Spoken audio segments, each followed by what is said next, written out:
யாக்கோபை போல் போகும் பாதையில்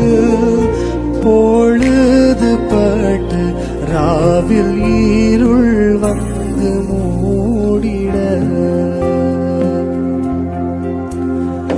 தூக்கத்தால் நான் கல்லில் சாய்ந்து தூங்கினாலும் என் கனாவில் தூக்கத்தால் நான் கல்லில்